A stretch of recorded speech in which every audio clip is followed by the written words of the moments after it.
Guess. Warning, this video will not be yapping about the same yapping that the Minecraft community have been yapping for the past Years. I'll eat my words if I prove you wrong. No, really. I'll write down my own words and I will show them at the end of the video. Other warnings. I tried making this video for non-Minecraft players too. This video took a long time to be made. So expect some outdated stuff, time inconsistency, and improvement over time. This video is an absolute roller coaster. Don't expect anything. Well, if I'm gonna make a Minecraft video essay, I should be talking about Minecraft history. Yeah, it became very common for every Minecraft video essay to just mention Minecraft history for no reason. 2010 good, 2012 good, 2013 good, 2014 good, 2015 game bad, 2016 bad, 2017 bad, 2018 bad, 2019 good, 2020 good, 2021 mid, 2022 bad, 2023 bad, 2024 mid. And that is the history of Minecraft. Yeah, but I'm not done. You see, the community have yapped so much about the history of this game that they started to give names for some of the years. Ages to be exact. And those ages weren't tracked by how many downloads the game got or the player count. No, they were ranked for how many views they were getting on YouTube. Does this sound stupid? Absolutely. But many people use them. That's because there's an important connection between Minecraft and YouTube, an important relationship. MatPat actually explained that relationship in one of his videos. He didn't directly say it exists, but he confirmed that there's an important relationship between them. The Stone Age, 2009 to 2011. The game was still in development and it wasn't that viral.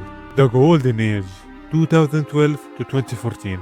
The prime of this game, the peak of this game. Most of the biggest and most beloved YouTubers started their career in that time. The Dark Age, 2015 to 2018. Microsoft bought Minecraft. And most people blame this event alone for the downfall of the game. None of this would have happened if Minecraft wasn't bought.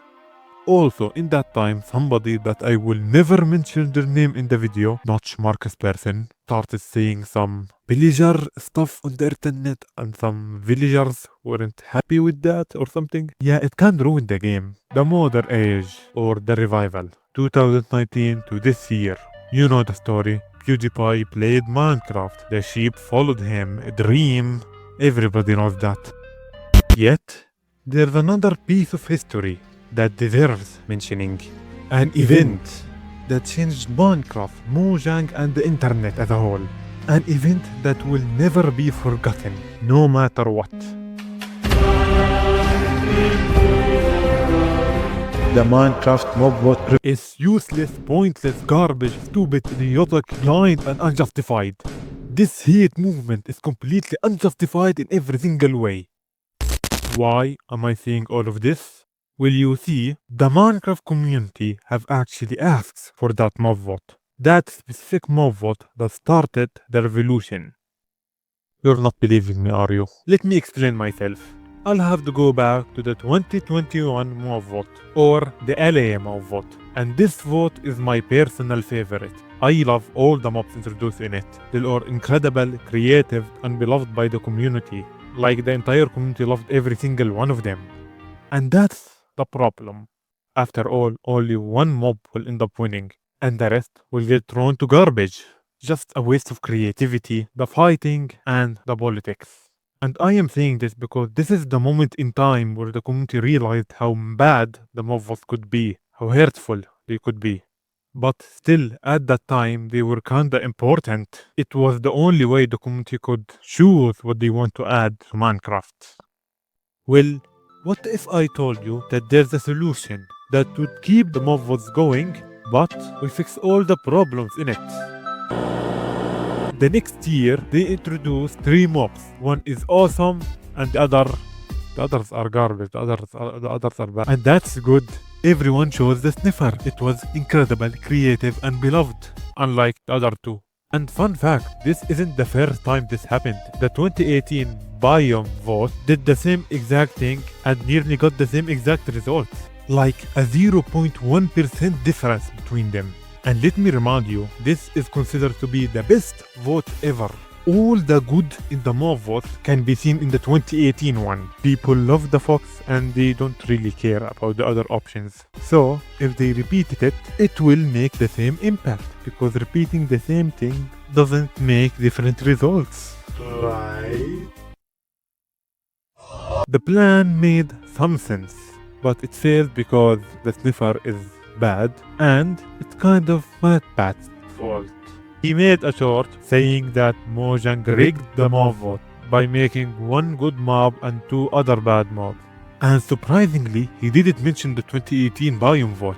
So do better researching, Matt. People saw his video and got mad, even though it fixed everything. The fighting, the politics, everything. But the drama surrounding the sniffer was so big that Mojang changed to the original plan, which led to the revolution. So, let's repeat. In 2021, the community hating fighting each other and wasting creative mobs. So, in 2022, they made a plan that stopped them from fighting each other and stopped wasting creative mobs. But the community hated not having a choice. So, in 2023, they made it possible for them to have a choice. But the community hated fighting each other and wasting creative mobs. Again. They switch their opinion 2 times. You see what I'm talking about? Even if they rigged the sniffer for other reasons, it still united the community together. It seems like Mojang wanted to fix the mob vote rather than just destroying it. Yet, the revolution happened and they got cancelled. Thankfully. I hate the mob vote. That's a pretty common fact at this point. Especially the switches. They became so commonly within them that I just can call it mob voting and you'll understand me. The more you think about it, you realize that these 2 actions are also switches. They're also mob voting. But thankfully, outside of the mob vote, these 2 are the only switches that the community have committed. Outside of the mob vote, of course. Switches is what I say referring to the community wanting something and asking for it, then Mojang giving that something, then the community hating that something. But thankfully, the mob votes are gone and switching will never ever happen again. They did it 10 times. The Minecraft community have switched their opinion 10 times. And none of those 10 times were from the mob votes. None of them. The mob votes are something and those 10 times are something else. Do you understand how bad this is? The community cancels the mob vote because they always end up changing. They always end up switching. But they did that 10 times. 10 different times. Those first 2 are one of the 10. And they're not a part of the mob vote. They're surrounding the mob vote. They're touching them. But they're not a complete part of them. Believe me, the mob votes gonna start looking like angels when I explain them all. The mob votes gonna start looking good. Now I'm gonna start simple. In snapshot 14W11A, Mojang wanted to make minecart faster, like 3 times faster. But realizing how overpowered this feature is, they made it that carts would derail if they were going too fast in corners. And people got mad about this. And the hate grew to the point where Mojang rejected that decision. And nowadays, you will see countless people complaining how slow the Minecraft is. Just like what I said, this is a simple one. People went from complaining how fast Minecrafts are to how slow they are. Let's move to the next. We're gonna up the par a little bit. Just a tiny. The community wanted the marketplace to exist. In 2014, many players were having a discussion about digital currency and how people should be using them in the game. Mojang was listening and chose to make one of the best decisions any game developer could ever make, to completely remove them. Yes, this actually is real. No more scamming, gambling, or pay to win. And the community loved they hated that. And they attacked Mojang. There is a reason, of course, and that's servers. How are servers supposed to make money? Digital currency was the only way you could ever make money. And because of that, the community started a hate movement attacking Mojang until they gave up and removed that decision, opening the gates of hell itself and the marketplace. What? You don't believe me, do you? Alright, do you believe Ant Venom? Ant Venom is a big, old, and beloved Minecraft content creator. He made a video talking about the same thing, and this entire time I was actually hearing from him. For about a week leading up to June 12th, and for a long time after, there was the beginning of a lot of discussion about Minecraft servers and what sorts of things they could and couldn't sell. A lot of heated discussion led to an official blog post on Mojang.com about server monetization. Up until this point, servers pretty much sold whatever they wanted. Some did so respectfully, and some sold $10,000 God Mode Diamond swords. Where you draw the line is obviously up to you, but Mojang has always had a set of rules and guidelines in place for servers, but this was the first time they were making it clear that they were looking to enforce those rules. So when this blog post came out, as you might imagine, the community freaked. If you're wondering what most people were freaking out about, it was this line. We don't mine in-game currencies which are earned through playing, but you are not allowed to sell them for real-world cash. Remember, if the stuff you sell affects gameplay, we're not cool with it. While Notch believed that servers would be able to survive the transition into a more EULA-friendly environment, the community disagreed. Whether or not that EULA actually killed servers, though, is another topic for another video. So, no more sold in-game currency and no more sold kits. This was the bread and butter for monetization on most servers. Without it, it was guessed that most servers would die from being unable to fund the costs that went into developing them. Over the next few weeks, there was immense outrage in the community, leading to employees of Mojang and Notch receiving threats and an incredible amount of hate on the matter. I know this sounds really surprising, but sadly, everything here is real. That decision was real. That hate movement is real. And the posts made for it, even though many were deleted because of guilt, shame, and fear, many are still up to this day. We're up to a great start. From hating digital currency, to defending them, to hating them again. The next one is gonna be a little bit confusing, so hold on with me. In 2023, there was an incident in the Minecraft community where a group of hackers started attacking random servers. And no, I don't mean a huge, big, popular servers, but I mean small, vanilla, hidden servers that were made by kids. And the reason behind the attack is no reason, they just wanted to have fun. That incident was called Oppenheimer. Yeah, and the people behind it were called the Fifth Column. As you might guess, Mojang didn't really like that, so they banned them for 12 years. And the community hated that, yeah! And that's because there were some hackers that didn't join the Fifth Column, and they were accidentally banned in the crossfire. And this is why many people started attacking Mojang. But come on guys, you can get a new Minecraft account very easily nowadays. The victim hackers can get a new account, just like the Fifth Column can get a new account. Let's say that the hackers did what hackers do and didn't stop.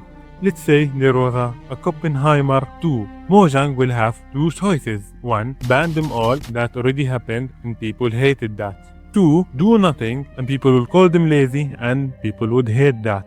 And I think I should mention that Notch, yes, Notch himself, joined the drama and he supported Mojang. You can take this both ways. The drama is very big and I have barely touched it. The more you dig around it, the more you'll see the victim hackers as an excuse, like many more. I recommend Fit MC mini-series about it. And he's here to show you an example of people defending the hackers, even though he knows all of the horrible things that they committed. To recap it, hackers attack people beg Mojang to do something. Mojang does something. Some crossfire happens, people switch and attack Mojang. In the same year we got Oppenheimer, we also got the 1.20 update. And this update was so hated that it is one of the reasons behind the revolution. Can we all agree on that? Then why am I talking about it? Well, you see, the Minecraft community asked for that update. And I don't mean the sniffer, no, everything. The camel, the cherry blossom, the decorative pots, and the archaeology you dig carefully places. They loved and praised the update to the point where it was the same level as the Nether update, if not higher. Then they switched their opinion the day 1.20 dropped. You're not believing me, are you?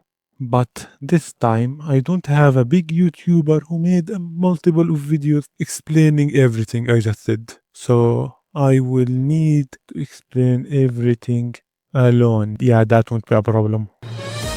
Let's play a game. And the game name is the Digital Footprint. The rules are simple. We will go back to all of the official snapshots for 1.20 and take the top 3 comments from each snapshot to see if the community's reaction was positive or negative. And now, let's make things spicy. If 3 of the comments were positive, it will count as a positive point. If 3 of the comments were negative, it will count as a negative point. But if 2 of the comments were positive and 1 was negative, it will count as a negative point. And if 2 of the comments were negative and 1 was positive, it will count as a negative point. In that way, 3 out of 4 comments must be negative, right? I mean, logically, 75% of the chart should be completely red, right? And I gotta say, complaints/recommendations are not negative. That's dumb. That's just extremely dumb. But the way they're being told, being in a hostile way or a passive way, will determine them being positive or negative. All good? We are going to have 2 players. One is pretty easy, it's kinda like cheating. And the other is... And our first player is Wattle, a 1.7 million YouTuber, and all of his 1.20 snapshot videos have at least 100k views on it. And I will be going really fast between point to point, so make sure you pause the video. Also, check the evidence. They're all public. Anyways, let's begin. Yes. No. Yes. Yes. Yes. Yes. Yes. Yes. Yes. Yes. Yes. Yes. Yes. Yes. No. Thank God I was running out of space. Now for the pre-release. If they want to complain, they need to complain now. Yes.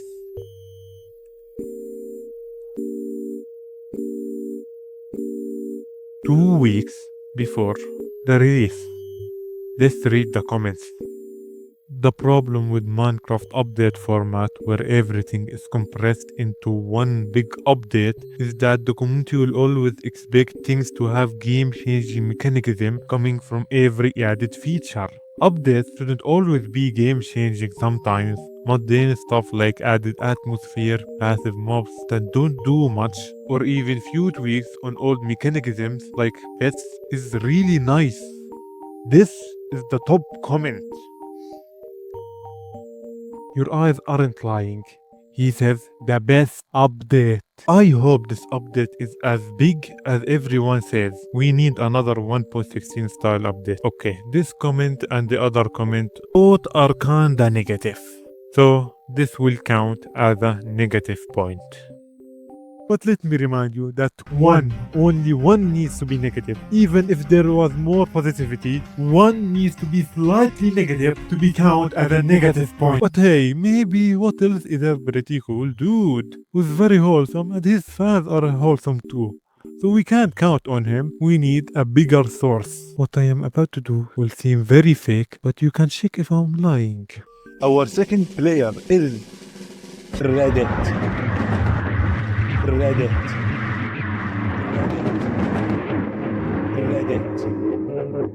You all know Reddit. You all know how not good it is. So the diagram should be already covered in negativity and red. Right? Well, no. Yes. Yes. Yes. Yes. Yes. Yes. Yes. Yes. Yes. No. Yes, yes, yes, yes, yes, yes. Oh, did I remind you that this is Reddit? Yup, the revolution, Minecraft death and downfall was because of the community. Or what now? Reviews are made to show devs what players want and what players don't want. In a situation like this, there's only one person to blame. Oh no, you see, Mojang was being lazy for not creating Elder Rings in the 2 weeks before the release. God damn it, lazy Mojang again. There were only 2 things removed from the release. First, the bundle. I know it has been added, but I wanna say 1 or 2 things. First, nobody gave a shit about the bundle. Seriously, look back at the reviews. People cared more about the camel, the decorative pots, the cherry blossom, the trial ruins, and the armor trims. Ooh, the armor trims. The YouTuber Rickrap made 3-parted series about the armor trims, gaining millions and millions of views and getting the official YouTube account to comment on one of his videos. Did you see somebody make a 3-parted series with millions of views, getting the YouTube account to comment for the bundle?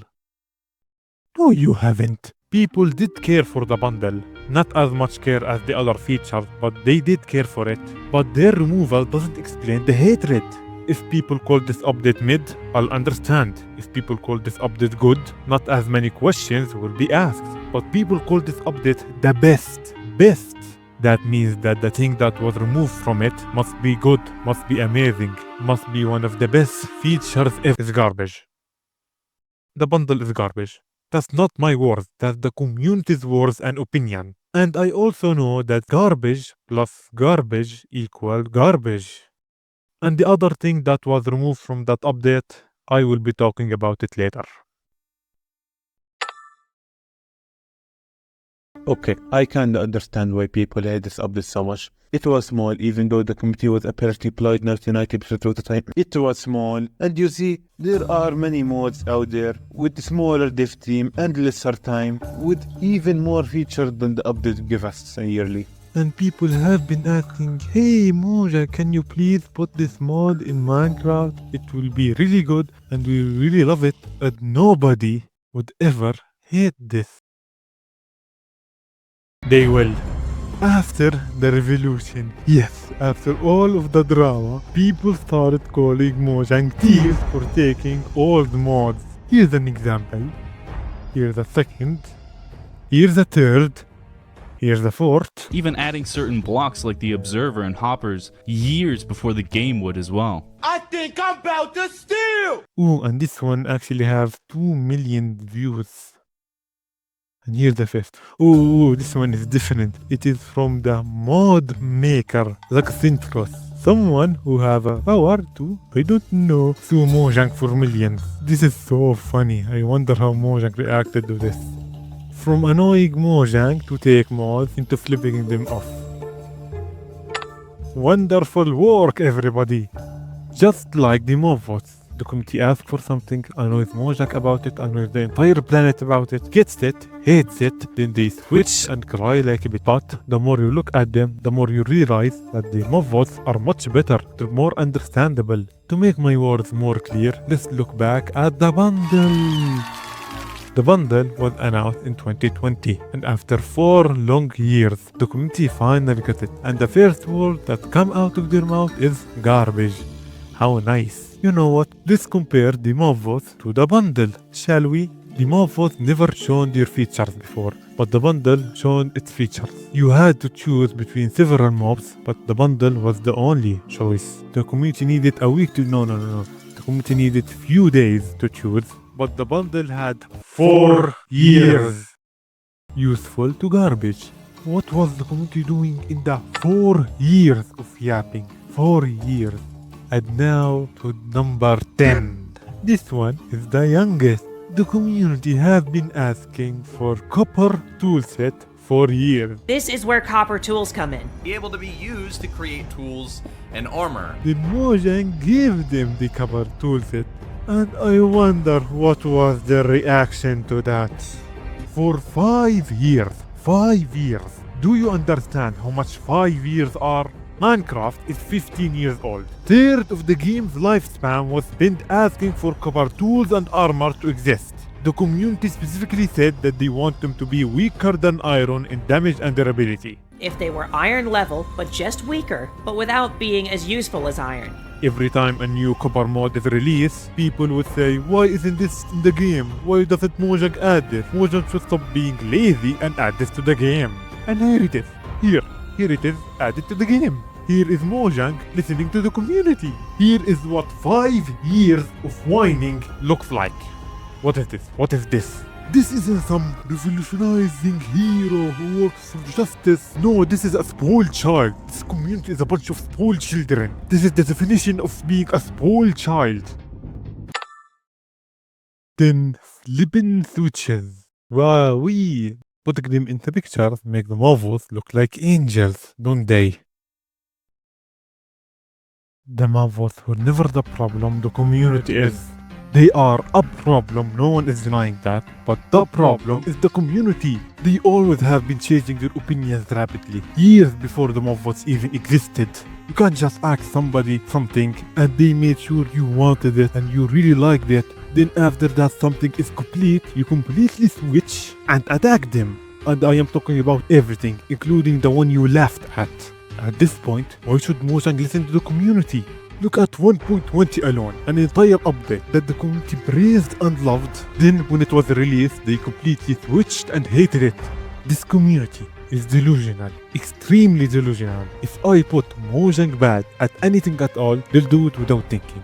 And I wanna use this to explain a little theory of mine. After the revolution, people started saying that Mojang rigged the mob vote. And the main evidence for that is the fan vote. They are unofficial votes made to see what is the community's opinion. The results are the crab, the armadillo, the penguin. And I have 3 arguments against this. First, why would Mojang choose the armadillo? Look at the 2 mobs that Mojang rigged. They're useless, colorful, and cute. The armadillo is nothing like that. It is the least out of the 3. So why did Mojang choose the least Mojang type vote? Second, why didn't they use their technique? The technique of making 1 good choice and 2 bad choices.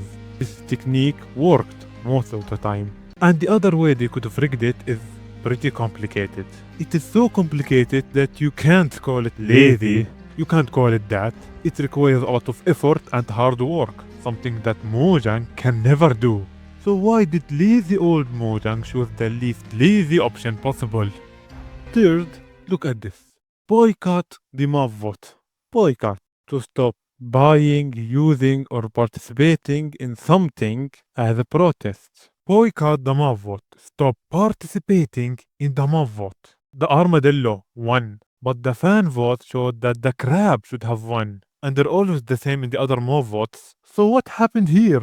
Most people joined the revolution. Most people boycotted the mob vote. Most people did not even vote, completely removing their opinion in the final vote.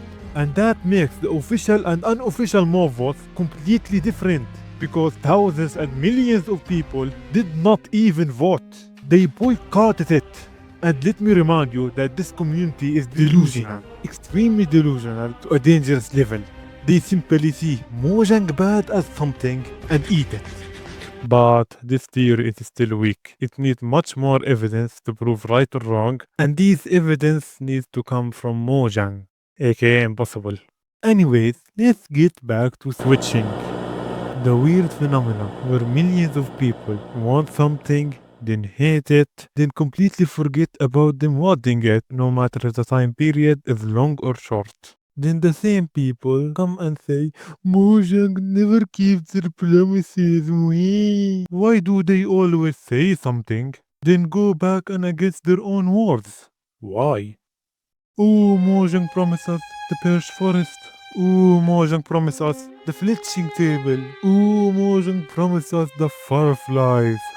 Talking about the fireflies, I want to say something about them. Yes, I know they were added, but I want to say something small about them. Let's say the fireflies were added to the 1.19 update. And you all remember in the previous update that added axolotls to the game, people ended up buying axolotls in real life as an outcome.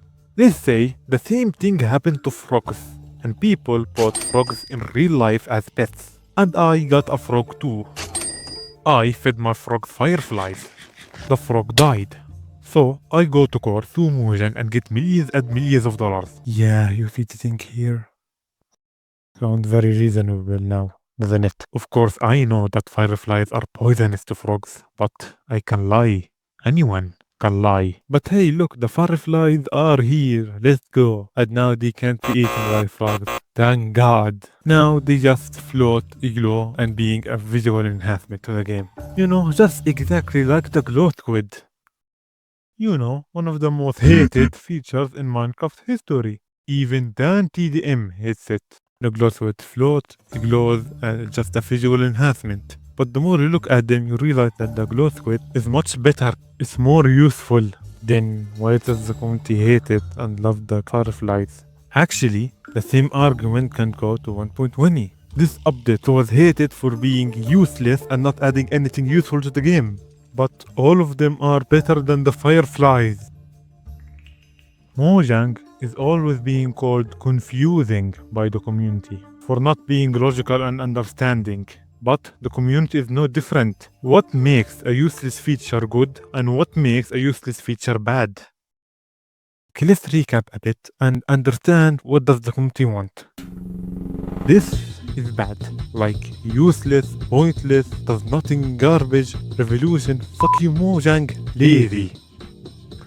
But this pixel, this one fucking pixel that is logically worse than everything else, it makes the glow squid feels useful and it's good. What is the logic here? This is complete chaos. How is Mojang supposed to know what the community wants? This is 1.20 all over again. Mentioning 1.20, do you know what else was removed from that update? More plan. More useless visual enhancements. This is what I mean by switching. This is not changing. This is hypocrisy. The literal definition of hypocrisy. But the question remains, why? Why the switching? Why the hypocrisy? This is not okay. This is not normal. After some thinking, I came up with a semi-answer that could explain it all. But you may not like it. Milking the hate. Hear me out. Mojang is overhated. The revolution opened the door so anyone can say anything about them. They can complain and criticize without limit. And this ended up creating what I can only describe as bullshit. Straight up bullshit. And they are saying this not because of any heroic reason, but just for attention, views and money. Look at Luxentros as an example. Here, 1.21, and Armadillo is out, and I heard nothing of a lawsuit. Except from this guy. And half of it is still the community's fault. Look at the bundle. The thing that we've been asking for 4 years. The reason why 1.20 is bad is now garbage. Is this guy hate milking? Of course not. This man is a revolutionist. This man is a hero. He's doing this for justice. Less hate, please. Like, can we be less hateful, please? But this explains like 3 of them, and not even the big ones. And that's because I only explained 1 out of 4 reasons. And throughout the rest of the video, I will be explaining them all. Why not now? It's just something within me to leave the best for last. In the meantime, I'll continue talking about the second worst revolution in history. The amount of bullshit this community gave to Minecraft just so they can have some useless mobs and then they gonna switch and hate them a week later like they did before doesn't justify this. Politics in Minecraft. Great job everyone, great job. Are you proud of yourself because they made Minecraft political? Like, are you happy because it's political? No. This reminds me of a video called Minecraft is Dying videos we like, made by DevY. Just laughing about Minecraft video essay. Part 4. Politics. I'm done. Part 2. I'm done. In that video too, he talked about Minecraft is boring videos. You. What? You're the reason Minecraft isn't fun anymore. And that's what I'm going to talk about now. Yes, this entire section was just a transition. I know this conversation is basically dead right now, but I was able to stretch it for an hour. Nearly over an entire hour. because I discovered two reasons that could explain the boredom. The first one is short popular, but I wanna add one small detail for it. The second one is longer, less popular. I wanna add many more details for it. The first one is the same reason why Notch is depressed. If you ever wanted an explanation for Notch actions, you'll always hear he got too rich too fast. And if you've been around the Minecraft community for the past few years, you'll only see farms, strip mining and speedrunning. Getting too rich too fast. Then becoming bored of everything, going on Twitter and saying stupid stuff. This is an interesting connection between the game creator and the players. Something that I never seen anyone say before. And the only reason I believe people are actually spending hundreds and thousands of hours grinding in this game is because they're sheep. The Minecraft community is a bunch of sheep. They have a huge sheeping problem. You can see that in the Mavos, in the Revolution, in hardcore videos, and even in the switches. Like many switches can be explained by sheeping. This one is probably sheeping, that one is also sheeping. Nearly all of them can be explained by sheeping. Yeah, reason of switching number 2 is sheeping. This one explains a lot. Overhating and sheeping. The community will see people hating on Mojang and they'll join in without thinking twice, or even once. And that is the reason number 1. It's short, popular, but I added one small detail. Notch. You could blame Notch for the downfall of Minecraft, just like what happened to Star Wars and its downfall. Interesting connection with, but I don't believe it's Notch completely. Another thing that people blame for boredom is hardcore. I don't really mind hardcore existing, but it is another aspect of sheeping. I don't really need to explain this one. It have not only become an aspect of Minecraft, it have become an aspect of YouTube itself. Look around, 100 days, 100% hardcoring every game around there. And let me remind you, there's an important connection between Minecraft and YouTube. Minecraft affects YouTube a lot, YouTube affects Minecraft a lot. Removing something that YouTube and Minecraft are depending on is stupid, impossible, and dangerous for both. So you gotta wait until it dies naturally. And I wanna make it clear, I am not attacking or defending hardcore. I'm completely in the middle, I'm completely natural.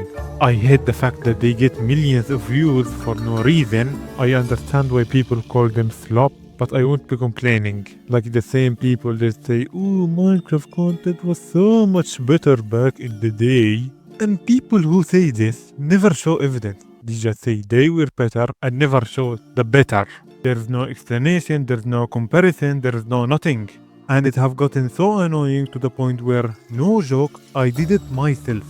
I did some research and I was able to filter old Minecraft content and modern Minecraft content from each other to see the similarities and differences and to know which one is actually better.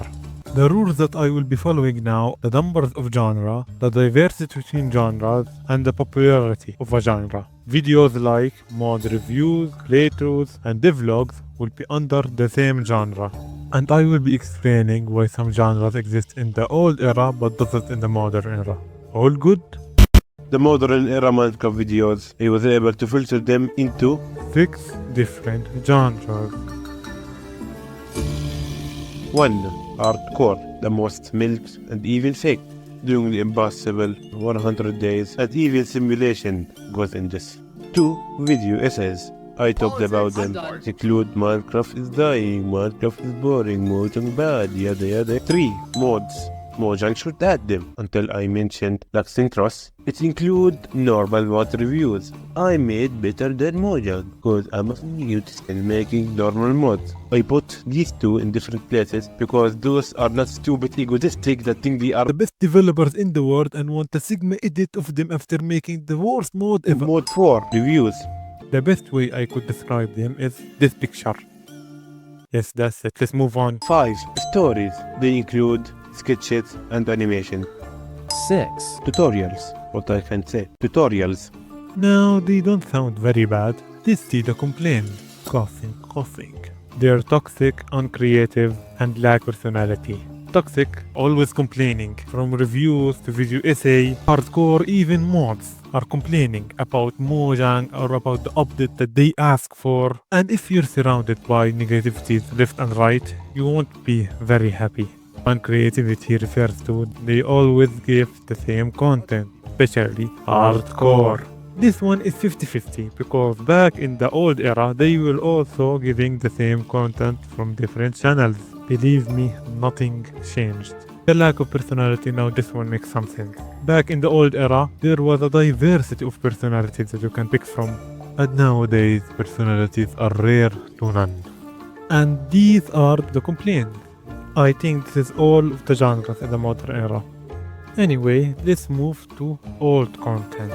I did my research and I counted them as 8. 1. Tutorials. Tutorials on builds, farms and features. 2. Mods. Nothing different, just people didn't make I made mod videos. 3. Stories, sketches and animations. 4. Music. In the golden age, music peak, and nowadays I rarely see any. 5. Let's play survival. They were the hardcore in the golden age. Just people didn't push themselves that hard. 6. Servers, minigames. Hypixel, CubeCraft, Mineplex were the main servers that people play on. And the minigames were Skywalls, Build Battle, and Bed Wars. Sadly, Bed Wars shouldn't be here because of Roblox.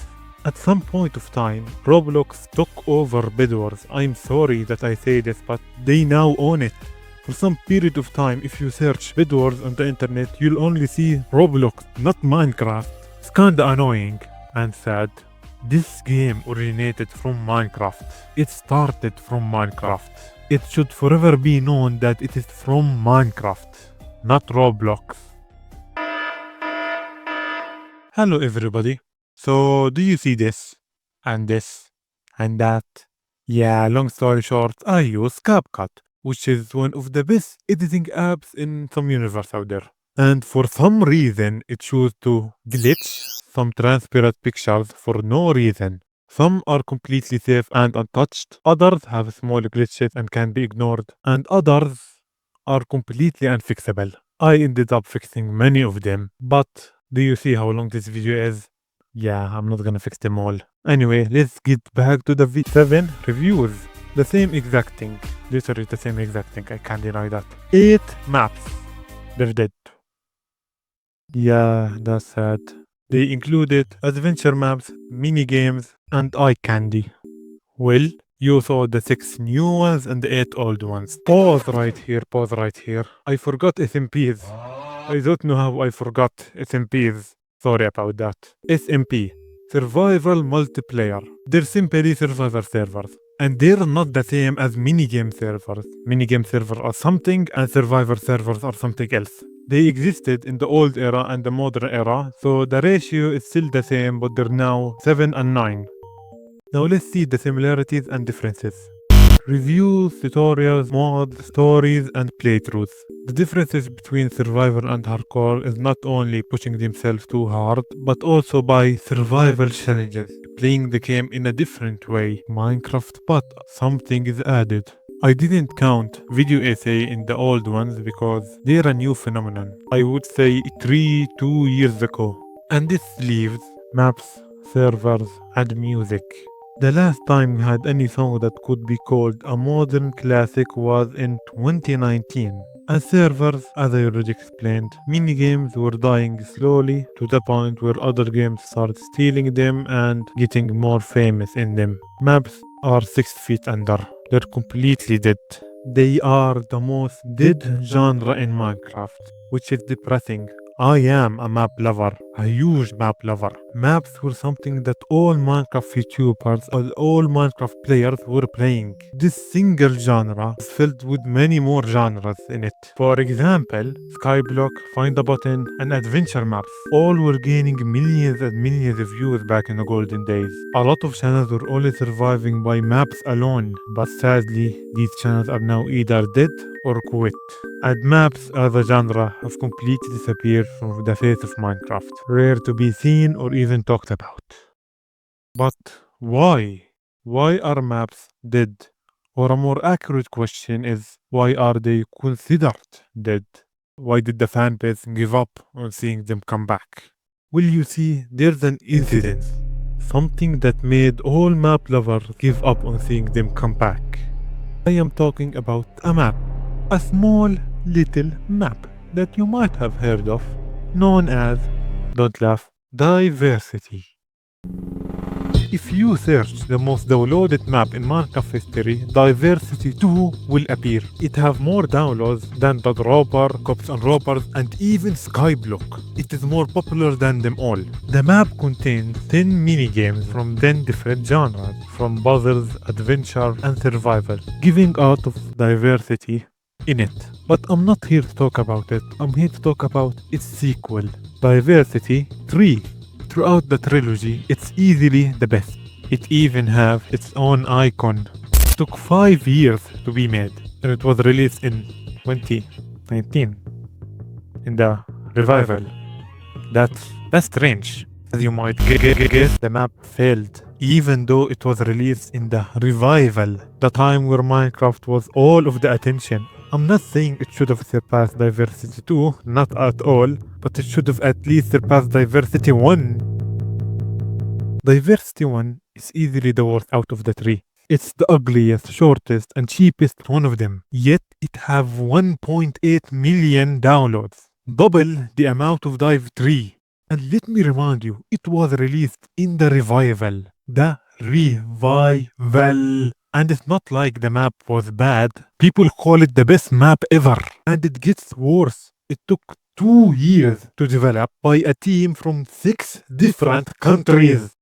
So, why is the best map ever that took 2 years in making, with people pouring their tears and sweat into it, and it was released on the revival, have less downloads than a map made by a teenager? This is why maps are considered dead.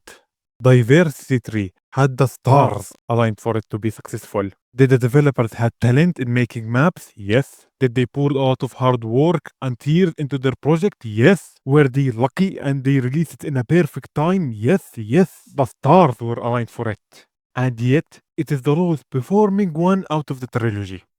Whenever a conversation like this comes up, I always hear people blame Mojang. They created the marketplace. Technically, the community is the reason why the marketplace is created. So, the marketplace, a place where people can sell mods and maps for real life money. And it filled with slop. So much slop, it makes the hardcore videos knee in respect for how slop they are. But I want to tell a story. Many years ago, I asked a map developer who moved to the marketplace the same question. And they told me this. Back in the day, people used to make maps out of passion, out of love, to see people play them. They didn't care about money. They did get paid, but with peanuts. But after Diversity 3, many realized that this could happen again. People could spend years making a map, then it won't get any attention. But then came the marketplace, a place where I could continue my passion, my love, and get something in return. Not attention, but money. If people started playing maps again and giving them more attention, the system will turn back to what it used to be. When I first heard this, I said bullshit, you are greedy. But as time goes by, I started understanding. People want to do their passion for something. If that something doesn't exist, there is no reason to do their passion. You may disagree with me and I accept that, but if you truly want to see maps back again without the marketplace, play them. Play Diversity 3. It takes like 4 to 6 hours to beat and it deserves more. Anyways, I'll continue talking about old content and new content, mainly about their YouTubers. Nowadays, the biggest YouTubers' content can go under survival challenges, speedrunning, hardcore, Minecraft, but back in the golden age, the biggest YouTubers were making content completely differently from each other. Normal survivor from here, maps from there, mod reviews and playthroughs, and servers, creating a lot of diversity. And there is more. Old content was always changing, evolving, becoming better and better. For example, maps. Let's be realistic, they were a box with a button repeated 10 times and people ate that. and throughout time they became better and better. No, I'm not gonna mention Diversity 3 one more time. I'm gonna talk about One Block Skyblock, a survival map inspired by the original Skyblock. And hot take, One Block is better than Skyblock. I am sorry, but it's less grindy, more creative, and gambling. Mods too. There is nothing really wrong with the Golden Age mods, but they became better and better. Mods like the Parasite mod, one of the best horror mods ever. Ice and Fire, aka the Dragon mod from RL Craft. And RL Craft is here too. And I can't forget about the Create mode. People call the Create mode the best Minecraft mod ever, and I understand that. There are channels just playing Create. Not Minecraft, not any other mod, just Create. And they're not small channels. And Mojang have been helping both parties in several ways. For maps they add new commands that enhance them. Camera movement, file changing, and 1.20 added block displays. A feature people loved so much they called it the best update. A friendly reminder that the community wanted 1.20 to exist. For mods and modders they didn't do really anything, but they supported and advertised for Blockbench. A free, no ads, no account, web access 3D modeling site for anything, not just Minecraft. And their support wasn't small either. And we can't forget about servers. Hypixel is the most popular Minecraft server, but there are other servers like Miniplex. This is the second most popular Minecraft server. Is dead. And we got CubeCraft. Now this one is my personal is dead. We also got The Hive, the same story here. 2B2T, this server is FitMC and the fifth column personal favorite, and it's the oldest anarchy server in Minecraft. What is going on? Why are they all dying? It's not just them. Many people are saying that Hypixel, the most popular Minecraft server, is dying too. Now servers and maps have a pretty close relationship. In fact, many minigames like Bedwars and Skywars started off in maps, then moved to servers. So that means that the thing that killed maps is the same thing that killed server. And that thing is nothing because Diversity 3 didn't deserve to fail. And the same story goes for mods. This might be my opinion, but I've been feeling that mods have become less creative, less talked about, and more forgotten as the years go by. The Create mod was the last time the entire community flipped over a mod, and that was in 2019. Wait a minute, 2019. That year is kinda interesting. All the servers were alive and were in that time. Multiple amazing mods were being released in that time. RL Craft and Skyblock were trending and being played by the entire community. And it was the last time a map that did something was released. And in the years before it, 2018 had a good amount of fan-made content, and the same story goes for 2017. It was after 2019 that something happened to three genres that led them to fall down and die slowly and suffering. The Nether update. The Nether update killed them. So I probably made a lot of you mad right now, but remember this. Remember when I said that the community loved 1.20 more than the Nether update? And then I showed you that they loved it more than every other update. Do you know why this video is so long? Because every time I see something, I end up explaining it. So, maps, mods, and servers aren't in the best state at all. Maps are dead, servers are dying, and mods are becoming forgotten day by day. The last time they were all alive and well was in 2019. You may say, oh, that was because of the revival. That's why they were all so successful. Yeah, but in the years before it, fan-made content was also pretty successful. It was after 2019, in 2020, when the Nether update released, they started to fall off and die. Can you tell me about any fan-made content in that year? Any mods, any maps, anything other than the Nether update? I understand why people love this update so much. It is Minecraft's biggest update ever. But maybe it was too big. Maybe the netherite has some negative effects. Maybe it wasn't the perfect update after all. I mean, is there any scientific research or evidence that could prove my words right or wrong? Well, there actually is. The creativity equation. Now, it isn't called the creativity equation. I gave it that name because it fits it perfectly.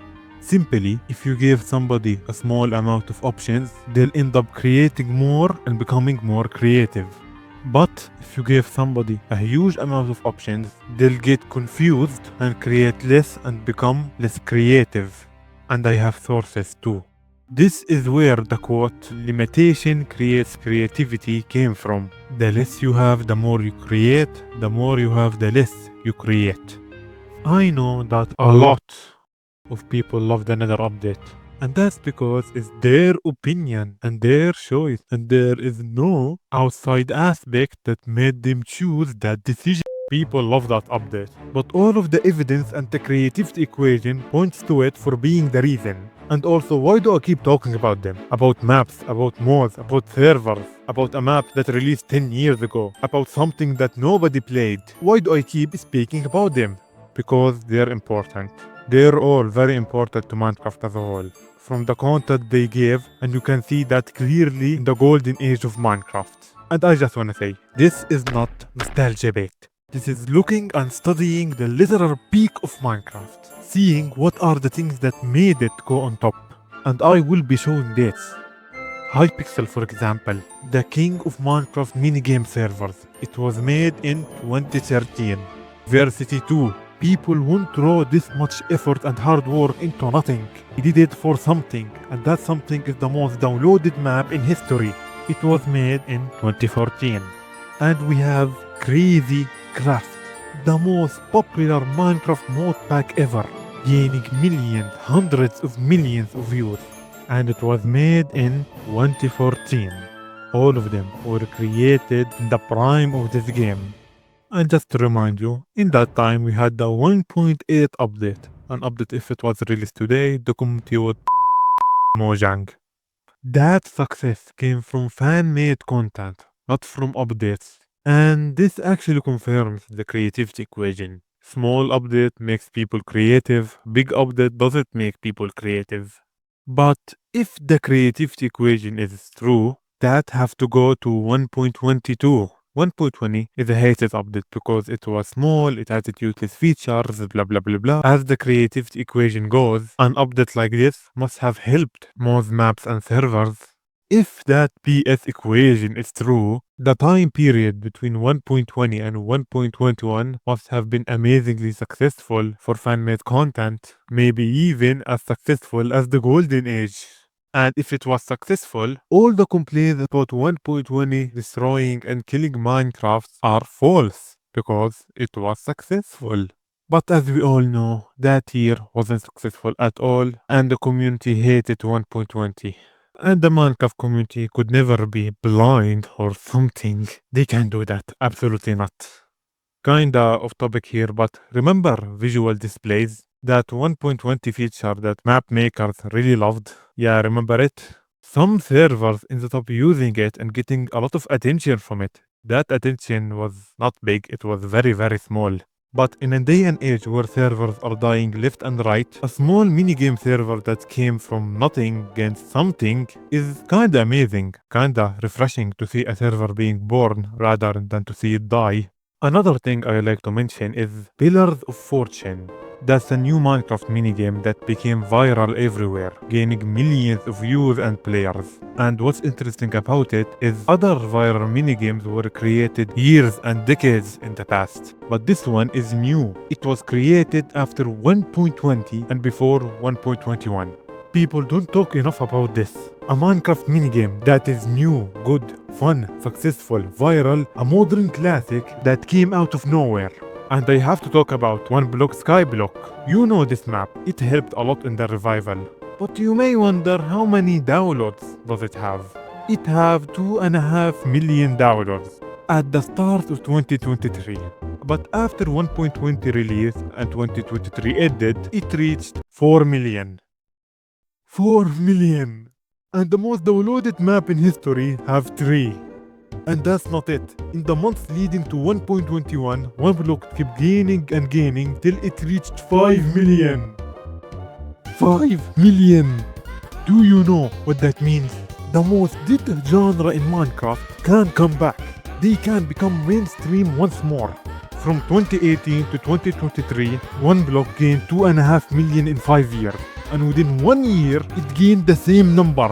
The last time something like this happened was in the golden age of Minecraft. And yet it happened after 1.20. Mods are no different. There were a lot of great mods that year, but I will be focusing on Alex Caves. You might have heard or have seen this mod before. A lot of people talked about it. And one of those people is the creator of Crazy Craft, Atlantic Craft. And he described it as one of the greatest mods to ever exist. And this comment alone is enough. It's completely enough to show you how great it is. This man created Crazy Craft, the greatest mod pack of all time. You know who played that mod pack? Dan TDM, Stampy, Sunny, and popular MMOs. They all played it in the golden age. You see this mountain of success? Yeah, that's partially because of him. This man's opinion is important. If he said that a mod is as great as the golden age, that mod is great as the golden age. And that isn't even the best thing that happened to mods. I'll be talking about something that you may have heard of. I'm talking about the one, the only, the Cave Dweller. You hate him, you love him, I don't care. That thing changed the entirety of Minecraft. Gargan, a small YouTuber, made the Cave Dweller. A tall, skinny, scary creature that chases you in a cave. Pretty basic, and yet it was successful. Thousands and millions of views, millions of likes, millions of downloads, millions of everything. Of course, due to how simple the mod was, many people started calling it slop. And I don't deny that at all. The Cave Dweller is so simple, it is so basic. It is Gargan's first Minecraft mod. But that simplicity created a foundation for other horror mods. We got the Knocker, the Prowler, the Mimicker, the God, the Evolved, From the Fog, From the Caves, and much more. And they're not all flop, many are praised and beloved and even surpassed the original Cave Dweller. And of course, I can't forget about the broken script. I have so much to talk about on the broken script. People who hated horror mods and called them bad and ugly and not scary played the broken script and loved it. Non-Minecraft YouTubers, people who don't usually play Minecraft, played the broken script and loved it. The last time something like this happened was in the revival of Minecraft. Looking at the view count, it was more popular than everything around it, gaining thousands and millions of views. And I haven't forgotten about Minecraft ARGs. Nearly after horror mods began to rise, Minecraft ARGs began to rise too. Here are some of my favorites. The Player Who Doesn't Exist, Simon12, The Corrupted Creature, Bedrock.zip, The Decade, Andrew Gaming, Watchcraft, There Were Two Kids in the House, and much more. And of course, Searching for a Word That Doesn't Exist. All of them gain millions and tens of millions of views. Gargan, if you're watching this, thank you man, thank you so much. Your creation have inspired so many people, who inspired even more people who ended up creating what can only be described as gold and diamond. Your impact will never be forgotten. And everything I've been talking about is all an impact of 1.20. Yeah, people love this update for a reason. All of this looks amazing. All of this looks wonderful. All of this looks alive.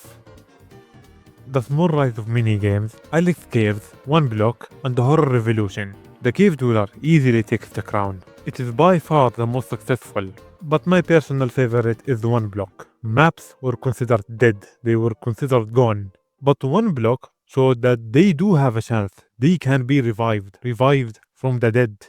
You know, the complete opposite of dying. Then, why did the community say this? Why did they say that? Why did they say that the game was dying? No, it wasn't. Minecraft was fine. It was even above fine. As I said before, that time period can be compared to the Golden Age and the Revival, two of the greatest moments in Minecraft history. I saw dozens of channels growing in that time, gaining millions of views. So, was Minecraft dying?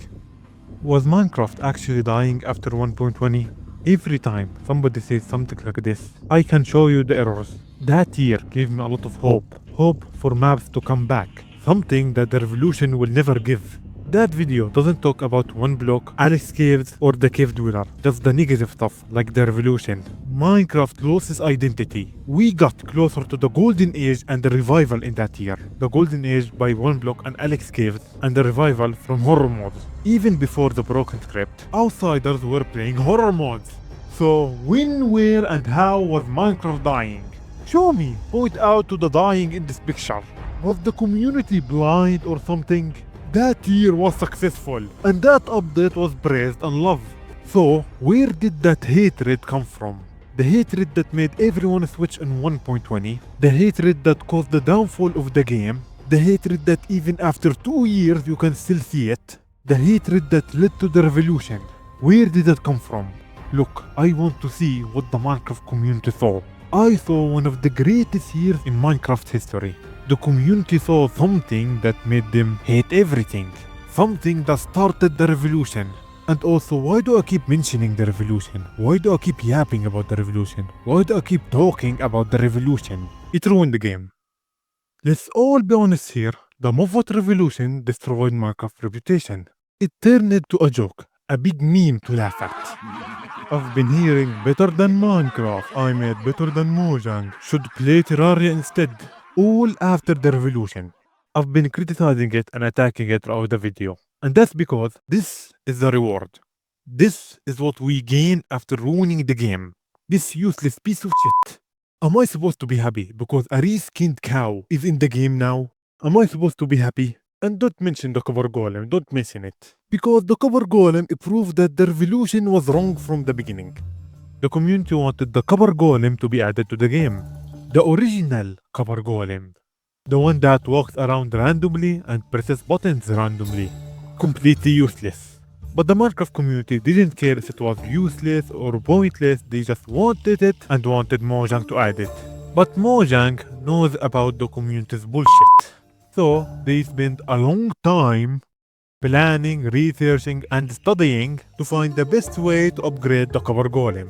If they didn't spend a really long time doing all of that and release the original version of the cover golem right after the revolution, the community would pull another 1.20 on them like they always do. And the same story goes for all the other Mavbots. Going back to the original question, was the game dying? Was Minecraft actually dying? The player count went up, the download number went up, the views went up. Everything went up in that time. One block did something that didn't happen in 10 years. Alex Caves is one of the best mods that I ever played in my life. The Cave Dweller gave us millions of views and likes, which inspired From the Fog, From the Caves, The Broken Script, and even searching for a word that doesn't exist, giving us even more millions of views and likes. From the Fog still being called one of the best horror mods ever to this day, The Broken Script was being played by non-Minecraft YouTubers again, and The Knocker gave us a lot of art. And this was the community's reaction. Was the community blind or something? The things that happened in that time can be compared to the golden age and the revival. But people who whine and cry about Minecraft and Mojang never talks about them, never looks at them, and never played them. And that includes Dan TDM, the Minecraft mod man. He didn't play Alex Caves or the Cave Dweller or the Broken Script. He didn't play any of them. As I said before, YouTubers who don't play Minecraft or barely know anything about it played them. But the Minecraft mod man didn't. How is this possible? How is this real? How? How is this the community? It is not just him. The entire Minecraft community goes here. There is something wrong with this community. There is something so wrong with this community. And I know that you asked this question at some point. Maybe it was the switches, or maybe it was the fireflies, or maybe it was the switches. It was the switches, weren't they? Yeah, they were. It was one of these two, right? Yeah, I know. It is not normal for a community to turn the best update to the worst update in less than 2 weeks. It is not normal to spend 5 years whining for something then hating it. It is not normal for a community to look at this and call it dying. It is not. There is something wrong with this community. Something that makes them commit these inhuman actions. There is something wrong with them and you cannot deny that anymore. And I will try to explain it. But before that, the creativity equation is true. The more you have, the less creative you are, and the less you create. The less you have, the more creative you will be and the more you create. If you want to see modes and maps at the same glory as the Golden Age, you only have one option.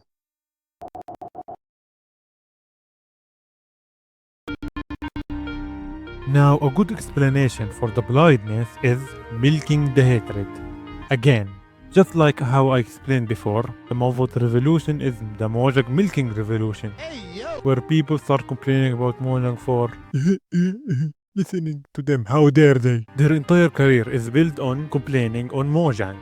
If there is something good, something beautiful that can't be used against Mojang, they just ignore it, won't talk about it. I won't bring any names, coughing Phoenix SC, coughing, but many people watch them and listen to them. And because they focus on the negative side of Minecraft, the community will focus on the negative side of Minecraft, ignoring all the good in it. And this negativity have reached an extremely annoying level, a Caillou of being annoying. Look at this for example. I was watching this simple Minecraft video that isn't related to any drama in any way. I went to look in the comments and the first thing is this. This is the top comment. What is this? This is just a crying, whining hate milker. This is just annoying. They insert themselves into everything, believing they're doing something good. That comment makes people depressed. It is not related to the original video and it does not make people happy. It does not. It is just annoying. Can't I just enjoy Minecraft without complaining, without seeing people like this everywhere? Is it hard? Is it really that hard? Why are you so negative all the time? Do not comment stuff like that. Comment something that is actually good. An example, a completely random example, the knocker. Yeah, it makes people positive, it is related to the video, and it makes me happy. It makes everyone happy. It makes you happy. Don't lie to me. I know this guy makes you happy in a very special place. The Minecraft community is overhating. I made that very, very clear. And I believe that hatred blinded the community. They see anything that Mojang does as bad. Somebody made a cover toolset, that's very good. But Mojang made the cover toolset? No, that's bad. That's very, very bad. That blindness doesn't only exist between Mojang and the community, it also exists between Mojang and old Mojang. If they recreated something that the community used to love and admire, but they made it in this day and era, the community will hate it and call it bad and useless. And that already happened. Yeah, who could have guessed? 1.20 isn't the first visual enhancement update. 1.12 World of Colors. I mean, the name explains everything. That update added a bunch of useless decorative blocks to the game. It also added a useless but colorful pet to the game. And that's it. I can compare it to the rest of the features because it's smaller than 1.20. And just like I said, people love 1.12. Here for example, here is why 1.12 is the best. I am not showing the rest of the thumbnail because he compared 1.20 to 1.12. This guy compared a visual enhancement update to another visual enhancement update. And he called the smaller one the better. Alright, let's see the video and see why 1.12 is better than 1.20. That reason is because of mods.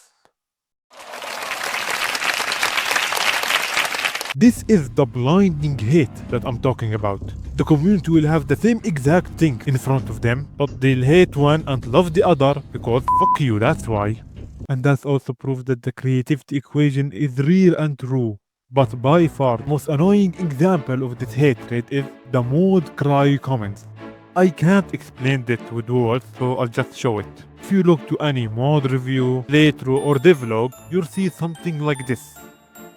I hate that if Mojang wasn't lazy, we would already have this in Minecraft and we would need to download a mod for it. These comments are fairly common. They're made because Mojang didn't add the Genie mode to Minecraft.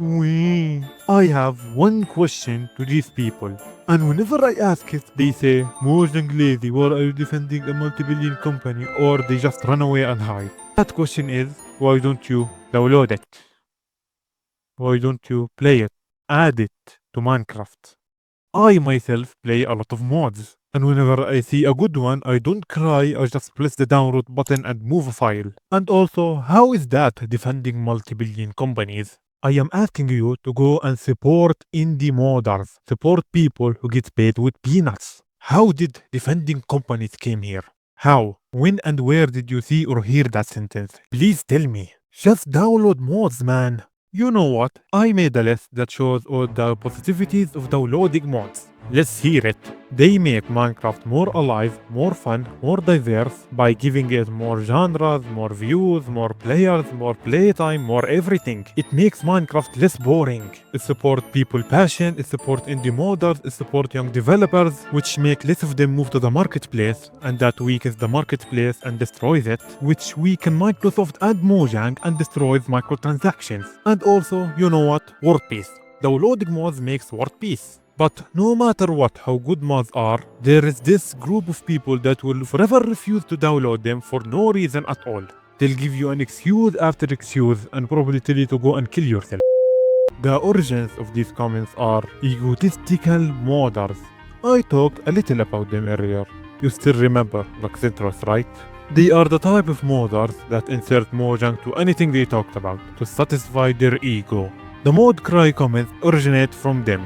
The endless talk about how Mojang should add their Mona Lisa level mods to the game. It doesn't take a true mastermind to see the connection between them. But you know what's funny, what's so hilarious and stupid about the mod cry comments and ego modders? You still remember people calling Mojang thieves for stealing mods. Switch number 8 to be exact. I haven't told you something important, and that is Laxintros is the first to say that. The patient zero. An egotistical modder is the one who started this hell. I will tell you, Mojang will never add mods. They're already drowning in a lawsuit, they're not gonna risk another.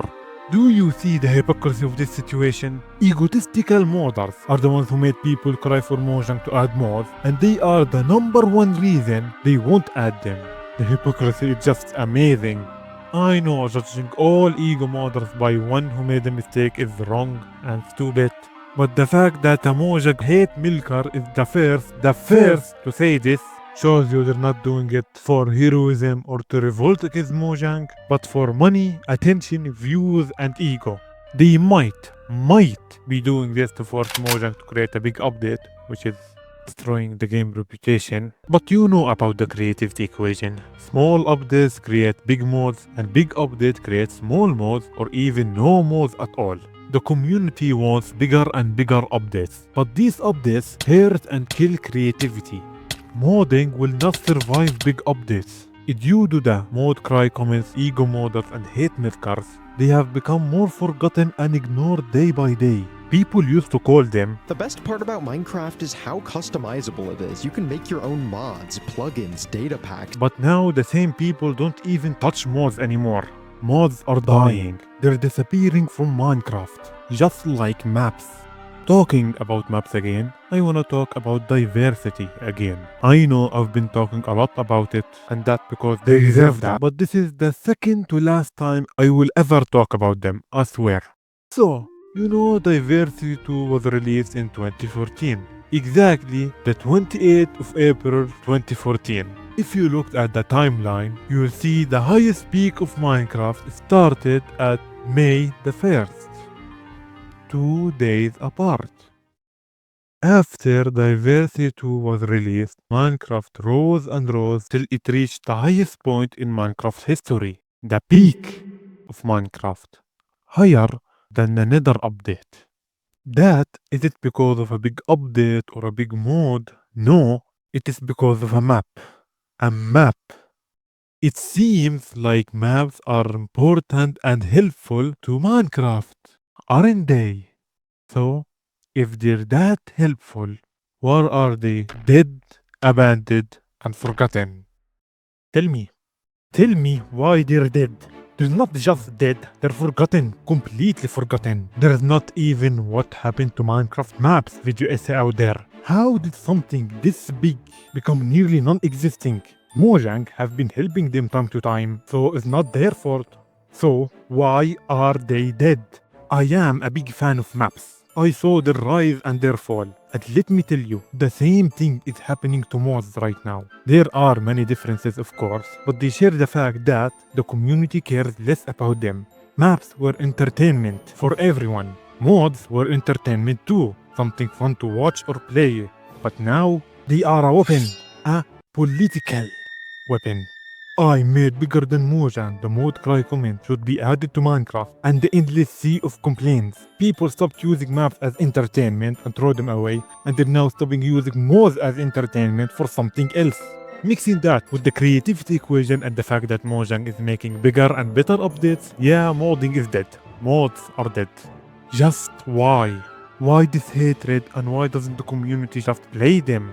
Playing them will make them happy. Playing them will only do good to the entire planet. Why don't they play them just like in the golden age? No wonder that stupid hate movement even happened. That unjustified and reasonless hate movement started.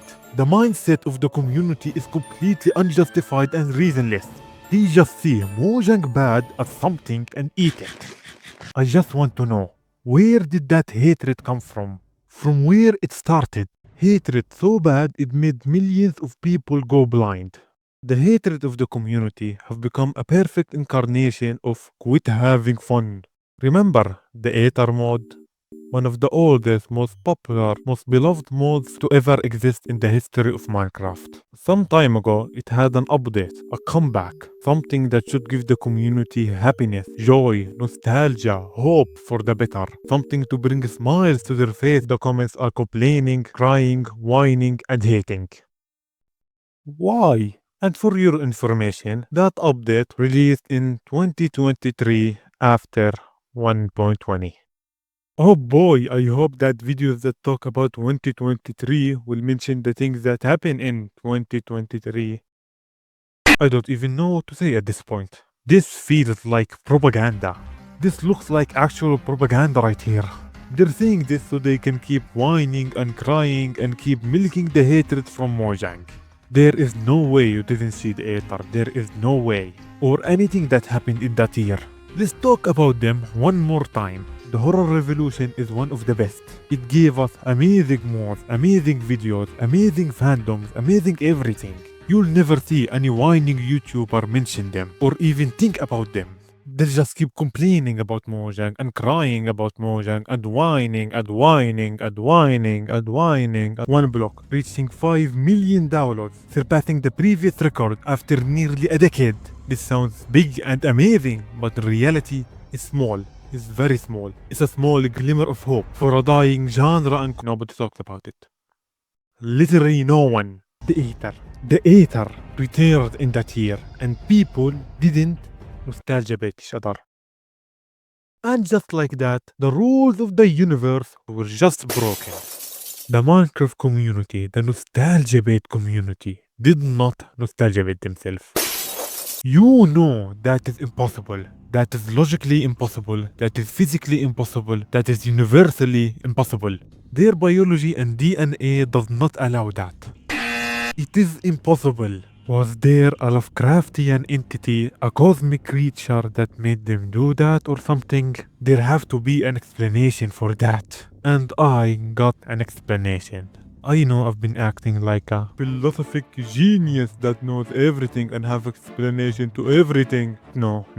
The real reason why I came up with stuff like the creativity equation is because my mind is not a part of this community. It's not a part of this hive mind that sees everything as Mojang bad, community good, and there's no explanation for any of their action. And yes, I do have an explanation for this anomaly, for this blindness. I call it the attention theory. In the revival, everybody was playing Minecraft. Survival. PewDiePie played Survival, DanteDM played Survival, Corey Scansion, Markiplier, Jacksepticeye, everybody was playing Survival, putting all the attention into Survival. No mods, no maps. But we can't forget about One Block and our craft. Both were trending at the time, but One Block is a survival map, and our craft is a hard mod pack, making the survival experience 10 times harder. And the trends at the time, Manhunt, speedrunning, and 100 days, all go under survival challenges. 100 Days alone started the hardcore genre, where people push Minecraft survival to its absolute limit. And then the Nether update arrived. Minecraft's biggest update with Netherite, the new metal that's stronger than diamond, adding more survivor progression to the game. And then SMPs started trending. Survival multiplayer. All of the attention, all of the videos were made on survival. No mods, no maps. Just survival and nothing else. And the thing that keeps the survival genre alive are updates. Due to that, the community focused all of their attention into updates, ignoring everything else, even if they're the most beautiful thing ever. This explains the blindness. And it explains much more. It explains why one block got a lot of attention in 2023. People got bored from the updates, so they went to enjoy other things. This also explains the Cave Dweller and the Horror Revolution, and why they kept growing in views. Same with Alex Caves, and the love it received. There is an interesting detail about Alex Caves that I gotta talk about. After 1.20, the mod released with 5 amazing beautiful caves. Yet 1 year later, after 1.21, they released one more cave. It is still an amazing one, but 5 is better than 1. Then another year later, after the drop system, the mod released nothing. Nothing at all. And they planned for a lot of things. But people's attention was taken away. Why spend time and hard work for nothing? And this might be the only explanation for why Diversity 3 failed. And this is the perfect time to explain reason of boredom number 2. Remember that? I said it like an hour ago or something. It is mods, maps, and servers. Once they were a part of Minecraft, an undeniable part of the game. Things that help it reach the top. If anyone wanted to talk about Minecraft, they need to talk about Skyblock, about Hypixel, about Crazy Craft, about every single part of the game. But now, all of the attention is into updates. Now, this is just a theory that explains the blindness and hatred. The community was so blinded by the hate from 1.20 and the mob votes, they didn't see any beauty or success, just negativity from everywhere. Even if the brightest beacon of light and hope was there, their hatred will completely cover it. But another great explanation for the blindness of the community is, stay with me, ego. You didn't hear me wrong. I'm saying that the entire Minecraft community is egotistic. Not just ego modders, everyone. I'm saying everyone is egotistic. This is gonna take a long time to explain. Now, me saying that thousands and millions of people are all egotistic is retarded, but me saying that a hive mind is egotistic makes much more sense. Or not really. The Minecraft community are sheep. They're absolutely sheeping. They're 100% a herd. And that sheeping have become so big and bad that you can see it as a hive mind. But they're not really a hive mind. I mean, the mob votes exist and they don't really hive mind each other there. The community are sheep. They're sheep. But I want to rage bait the community making this video, so I will be calling them a hive mind.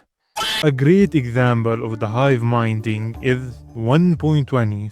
For 8 months, more than half a year, the community loved the update. They praised the update and praised Mojang too, calling it the best update.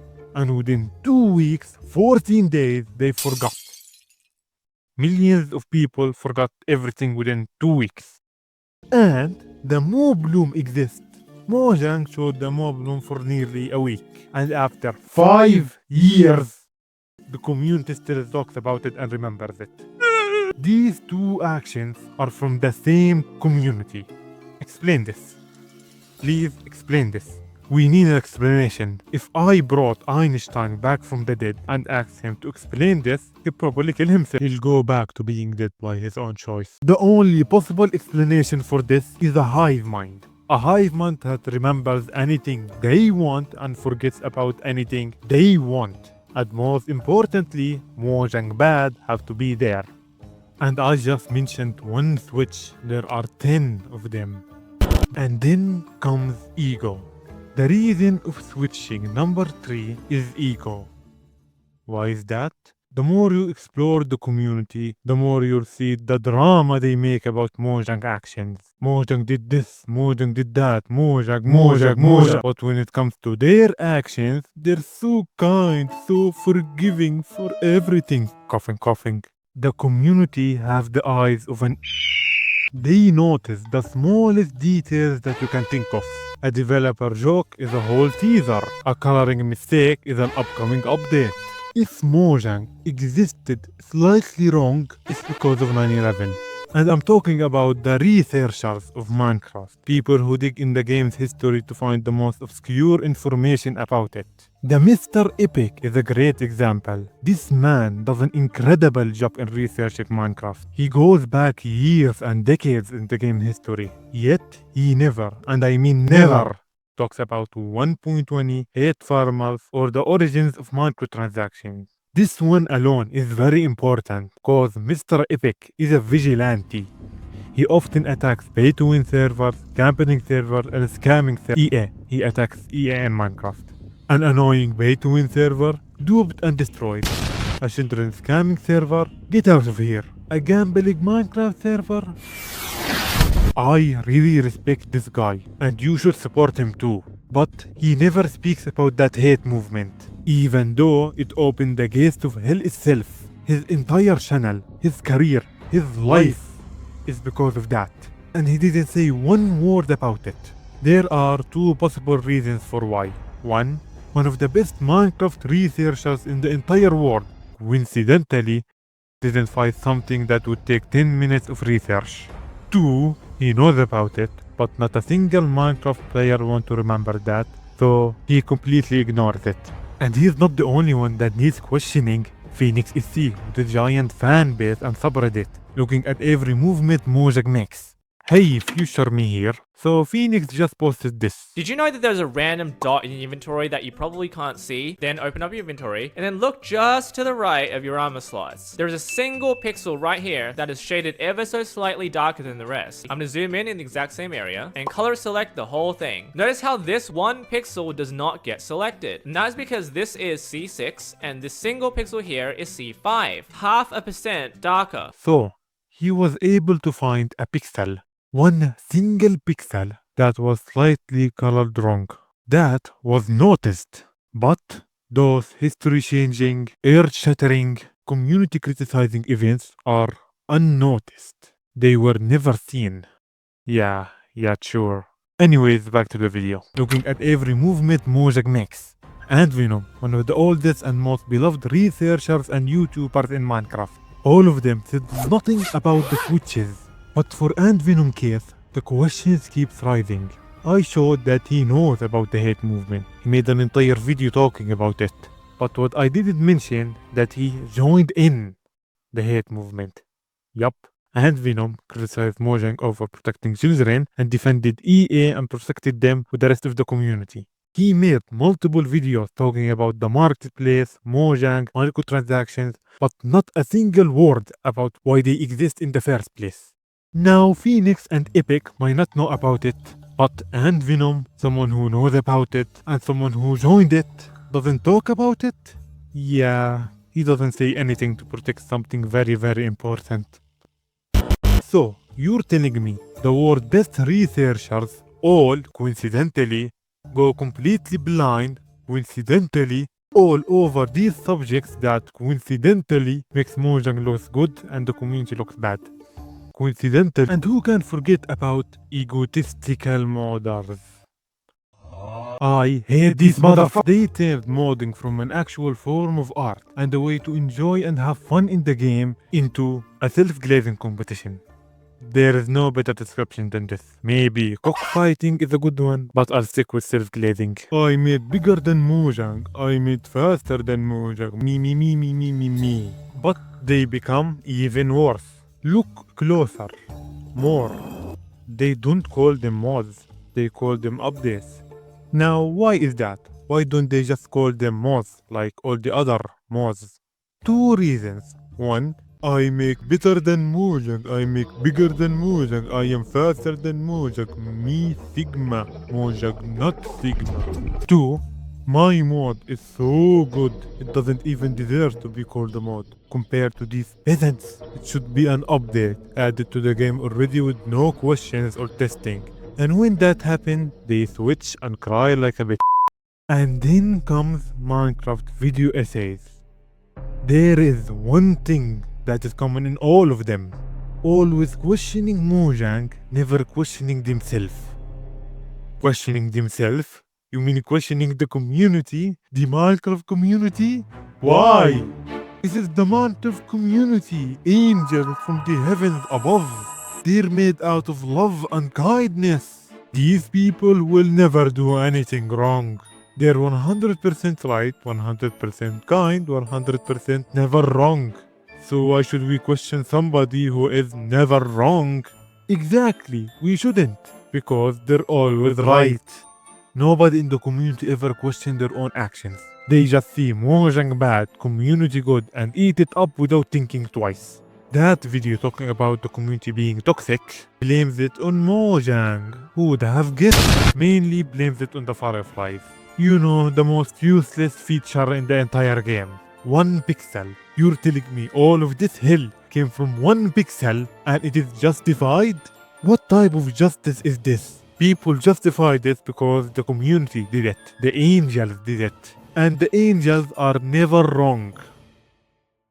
I won't deny the fact that there are some people who try to defend Mojang and criticize the community sometimes, but there is something weird about them. The ratio of views. Whining videos get hundreds of thousands, millions of views at average, but defensive videos get like 100k views max. You may say, oh, it's because they're different channels. Some are more popular than others. Yeah, but that ratio exists within their own channels too. The same people will make a random video and it will end up successful, but criticizing the community will end up a failure. Why is that? Why is there a ratio? Between channels makes sense, but within their own channel doesn't. It seems like the community ignores videos criticizing them and focus on the ones that criticize Mojang. Cause if they watch the first type, their own ego will get hurt in the process. Or an even better option is that I should shut my mouth off. I will have to admit, I'm going a little bit crazy making this video. This community is so confusing, they're so abnormal that they're making me saying stupid stuff to try to explain their actions. Yeah, those videos are not the best. Of course, comparing them to the whiners is like gold and copper. But their information and research aren't the best. I mean, they didn't mention any of the switches. Yes, I'm talking about the switches once more, your favorite thing. But not these two. I've been repeating them a lot. They're becoming boring and annoying. So I'll focus on other switches. Like whining for 5 years, half a decade for copper toolset to be added. And when they finally got it, they cried and whined because Mojang listened to them. Crying over griefers destroying servers just to complain about Mojang for doing their job. The bundle, the reason behind 1.28 is garbage. After 4 years of asking, it's garbage. Mojang should add this mod, Mojang should add that mod. Actually, that's stealing, they shouldn't add any mod at all. Hating the minecart for being too fast, then hating the minecart for being too slow. Wanting mob votes without fighting, then wanting them to have a choice, then wanting no fighting once again. And there's a chance they weren't even rigged to begin with. The switches. The hypocrisy of the Minecraft community. 10 switches. Not one documentary about them, not one of the best researchers talked about them, not one of the millions of players talked about them. All 10 switches are harmful to the community's reputation, defending illegal microtransactions, and forgetting what happened in 2 weeks. Doesn't sound very good for the revolutionists, doesn't it? 10 switches just don't go unnoticed by millions of people. 10 switches, can you name another community that switched 10 times? 20 isn't a small number at all. 20 switches just flew over the community's head. 20 switches, oh yeah, there are 20. I wanted to make a dramatic interest for that, but I just couldn't. So I'll drop it here. The community didn't switch 10 times, they switched 20 times. Surprise! I didn't say 20 before because I didn't want to spend a lot of time in the beginning and to build up for this moment. So, 20. 20 switches that makes the community look bad. And none of them, none, were noticed by the entire community. 0. 20. Not a documentary from Phoenix C, Mr. Epic, or Ant Venom. Nothing. 20. And the mob votes are just 7. 7 and 20. Nearly 3 times the mob votes. Do you know that? 20. 20 switches. What's that? Mojang doesn't listen to the community. Mojang never listens to the community. 10, 20 switches. One in a lifetime for them to listen. 20. 20 times the community asked for something, Mojang did that something, then the community hated it. And still, Mojang doesn't listen. They never listen. I mean, isn't this listening to the community's opinion? No. No, it isn't. It's not. Isn't that taking their recommendation? No. We changed. Isn't this doing what they want? No, not at all. We changed our opinion in the last second. Therefore, it's justified. It's justified. It's absolutely justified. Stop questioning. Everything we do as a community is justified. The switches is justified. The revolution is justified. Ruining Minecraft reputation is justified. Huh? What's that? Agree? You disagree with the community that is never wrong? Huh. You know what that means? That means you support multi-billion companies, you're Satan, and you should kill yourself. Mojang have never ever listened to the community. Bring me one moment in the game history where they did that. They took the community's recommendation? What are you talking about? The community did something horrible to the game? That never existed, that never happened. Mojang did what the community wanted them to do? You're imagining things. If Mojang actually listens to the community, why is Minecraft in such a horrible state? None of this would happen if Mojang actually listened. This is their ideas, not ours. Our ideas are absolute perfection. An angelic perfection. If it's not perfect, it's not our idea to begin with. And I've been only talking about the first 10. There is still 10 more switches. 20 switches. And Mojang never listens to the community. You know, I got a question. A good question. A really good question. How are you supposed to listen to someone who doesn't listen to himself? The answer, you can't. These people are so self-centered, so hypocritical, so egotistic. The idea of them being wrong doesn't exist. If they ever did a mistake, they'll ignore it, hide it, or blame it on somebody else. This is the Minecraft community, the physical incarnation of the sentence. Crying for Mojang to hear them, yet they never hear themselves. Should I repeat 1.20? Should I? This is when the community started saying Mojang doesn't listen to us. Yet that update exists because of them. Explain this. Give me something other than ego that could explain the 2 weeks mystery. The hive mind has an amazing memory, so forgetting is complete bullshit. The bundle is complete garbage. So give me an explanation for 1.20. If you were there in Mojang's shoes, you would look at the reviews, see the happiness and approval, and release it. Anyone on Earth would have done the same. If any other developer were there, no. If Notch still worked at Mojang, he would release 1.20. Why? Because Notch have common sense. He'll see that thousands and millions of people called the update good, called it the best. He'll see what they loved and hated about it, and he'll release it the same way it was released. Wouldn't he? What a joke. What an actual joke. The revolution, the hate, the cries, everything came from the community. How could Mojang have known that the update was bad? How? Oh, I know. By seeing the future. Yeah, only by destroying time and space the community can't be satisfied. What a disgusting joke. This game is completely ruined, turned into one big meme to laugh at. All because some toddlers wanted some useless mods. But if Mojang added them, everyone's gonna... You'll switch. You always switch. They know you're gonna switch. That's why they take too long to begin with. The wonderful community. But there is no evidence that Mojang knows about the switches. They never talk about them, they never acknowledge them, they may not even know they exist to be. You know I'm saying this because I have a counterpoint, do you? And this counterpoint is the counterpoint. It supports everything I've said throughout the video. It proves that the community is overhating, cheaping, is delusional, and they're all egotistic. And it proves that the revolution is unjustified. Even more, yeah, I know. It also explains Mojang's hatred. Mojang hates the community. That is very, very clear. They don't respond to them, they don't communicate with them, and I'm not shocked about that information. That point explains why they hate the community. It is so big and so important that I will be giving it a cool nickname. So I'll be calling it Switch Zero.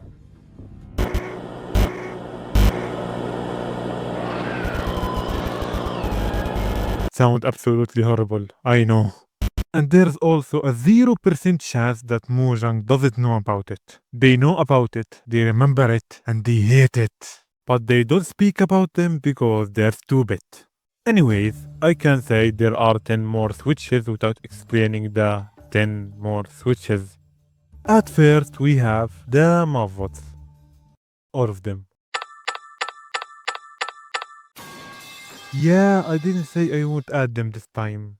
Surprise! Now you may remember after 1.20 released, a lot of people started complaining about the update that they don't know the drill. One of the complainers is Circletoons. He made a short crying about how small it is and bad it is and blah blah blah blah. But 1 year later, after the 1.21 update, you know, a bigger and better update than 1.20, he made another video to complain about Minecraft, but this time how big it have become. He complained about the Warden, the Nether, the Caves, and 1.21.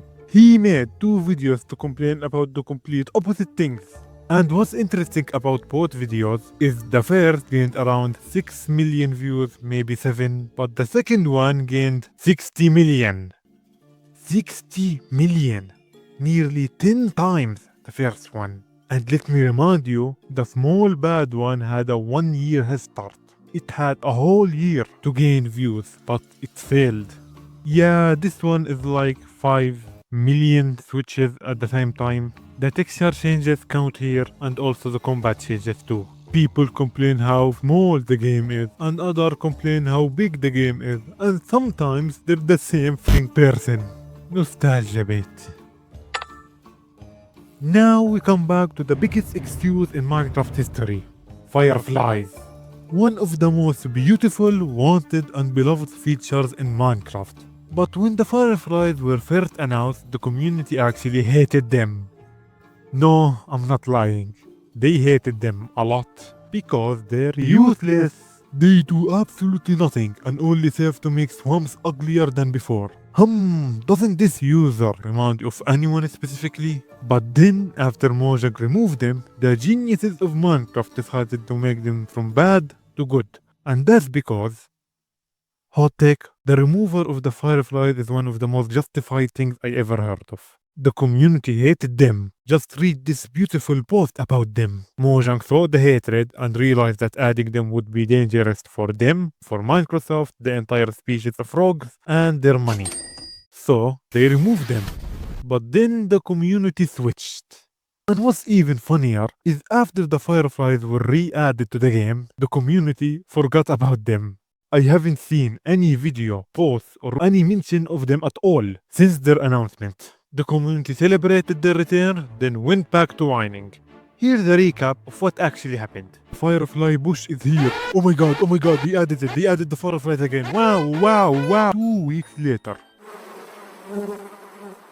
Have you seen anything about them after they were added? I would even say the community treats them the same way they treat the glow squid. That's not surprising. That's not surprising at all. Now we all know about 1.20, calling it the best update just to become one of the worst. One of the worst. But what is the worst update? That would be 1.9, the combat update. The hate that this update have is scary. Many blame it for the dark age happening. Hypixel, the king of Minecraft servers, still hasn't updated to 1.9. It's been 10 years and they're still on 1.8. And yet they outlived every other server. Being the number one server but not needing to update to 1.9 shows you how bad it is. They asked for it. Yup, for 7 months, half a year, the community praised and glazed the combat update, saying it's a great update, maybe even the best, loving every feature it gave. But when it was released, they switched, hated it, and called it the worst of all time. Wait, you thought 1.20 was the worst one? Oh no, you thought it was the only one. Let me read some of my favorite comments. Finally, they fixed the spam clicking and made PvP a bit more tactical instead of just who can click the fastest. I guess the anti-spam thing is good for PvP, but it sucks for people that don't like PvP or don't do PvP, as PvM is also affected. This system will make it strategic and not whoever gets the most click wins. I like it. Looking forward for this combat update. I've been playing 1.9 survival since November, but I can't wait to continue it without bugs when 1.9 is fully released. I can't wait. Yay, one step closer to the real 1.9. People were really excited for that update. They really wanted it to release. They really wanted to play it. Maybe because they loved it. I love the whole cooldown sort thing. The PvP system has been broken for so long. The cooldown thing is the most hated feature in 1.9. It is the reason why people call it the worst update, and it is why Hypixel still haven't updated yet. But this entire time, Mojang was just taking the community's positive and trusted reviews, something that Notch would have done too. 20 flippin' switches! And Mojang never listens to the community. But why 20 switches? Why switching to begin with? Here are my reasons for why. Overhating. Believing everything Mojang does is bad, no matter how good it is. Sheeping, following the hive mind's orders, no matter how damaging they are to the game. Ego, the community is 100% right. Everything they do is perfect, and if it's not perfect, it wasn't theirs to begin with. And reason number 4, which might be the most important reason of them all. The Minecraft community doesn't know what they want. Where do I even start? The community had all the time in the world to prove this wrong, yet they failed. They had days to vote, but they switched. Weeks to choose, yet they changed. Months to decide, and they fucked it. They were given years, literal years. What a surprise. I am so shocked. No matter how much time they have, no matter how many are choosing, they're most likely to switch. The community just wants. And that's it. That's it. That's everything. They just want and want and want and want and want. What they exactly want? I don't know. Nobody knows. They themselves don't know. That's why they keep saying yes to everything. Do you want combat changes? Yes. Do you want the sniffer, try ruins, decorative pots? Yes, absolutely, all of them. Do you want microtransactions? Yes. If Mojang showed the worst creation in the entire universe, the community will love it, they'll praise it. But when it's finally added to the game, with no turning back, it is their time to think. And when I say think, I mean to think for the best way to ignore all our participation in that and blame everything on Mojang. Does this look like a community that knows what they want? Look where we are now. Look what the community have done. And I just wanna say, I hope Mojang wins. I'm sorry, but I really do. They will be spamming that in the court. And you know what? They deserve that. Mojang wanted to help the community. They wanted to help all of us. But they started a revolution. The community doesn't deserve to win at all, especially for something they started. They don't deserve a victory, they don't deserve any more votes, they don't deserve an end update or any update at all. They deserve nothing. Believe me, they deserve less than nothing. Let's see. I talked about this, I talked about that, this, that, blah. Oh, I will be talking about egotistical modders. I hate these people. I hate them so much that I'm making this entire segment just to hate on them more, so you may end up hating them just like me. Even though they call themselves the best modders and better than Mojang, have anyone actually played their mods? I haven't seen anyone play them, review them, or even talk about them. I mean, if you're saying your mod is better than Minecraft, the most sold game in the world, the entire planet should be playing them and talking about them. Or at least, they should get Alex Cave's level of love and attention, shouldn't they? Or at least, the Cave Dweller. This is the lowest I can go. You're being compared to Slop. Yet, they're more popular than I am better than everyone people. Maybe nobody plays their mods because they're also slop. Maybe because they were made in a week. Maybe because the intention was never to make something fun and enjoyable, but to make their own ego bigger. Or maybe because they're paywalled. Oh, did I mention that they paywall their mods? And when I'm saying they, I'm talking about Whimsy, the #1 ego modder who made all of this, paywalls his mods. Jet Starfish, a whining revolutionary third modder, also paywalled his mod. And look who is back. Same story, nothing changed. I will come back to this in a minute. Another thing is how unoriginal and uncreative they are, like taking a mob vote or an undelivered feature and making it. Or reskins, taking an already existing feature like a zombie and turning it into a skulk zombie. They're more common in the end. A villager becomes an end villager, a creeper becomes end creeper, netherite into enderite. The logic here, if you took something, made an end version of it, did some changes, you're now better than Mojang. This is just lazy. This is Mojang level of laziness. The armor trims are more creative and original idea than all the end updates that I saw. And the fact that many of them are paywalled annoys me even more. No, it's not because they're paywalled. I already explained that developers get paid with peanuts.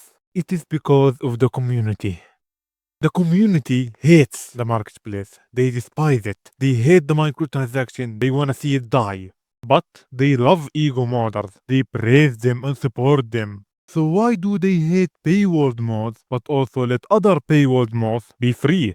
Is it because of hypocrisy? Yeah, it is because of hypocrisy. This community's hypocrisy is fascinating. I can call it a political level of hypocrisy. They hate useless reskins, but they also love useless reskins. They hate useless mobs, but they also love useless mobs. They hate small updates, but they also surpass the entire revolution for the opposite. And the list goes on. Don't you think that Mojang is confused by the community, by the hypocrisy? Don't you think that? Do you think this hypocrisy will help them, will help Minecraft? No, it won't. It will only slow things down. If you hate useless features, you should hate all useless features. If you hate paywall stuff, you should hate all paywall stuff. Hate everyone equally. But seriously, this community's hypocrisy have hurt the game in many ways.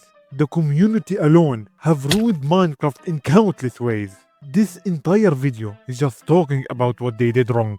And look how short and tiny my video is. Look at the damage they did. And they call themselves heroes and saviors of Minecraft. They call themselves a good community. Remember the papers that I showed at the beginning of the video? It is when I said, I will eat my words if I proved you wrong. The first foreshadowing and teaser I said in the video. Remember it? Wanna know what is written on it? Everything bad in Minecraft came from the community. And Mojang too.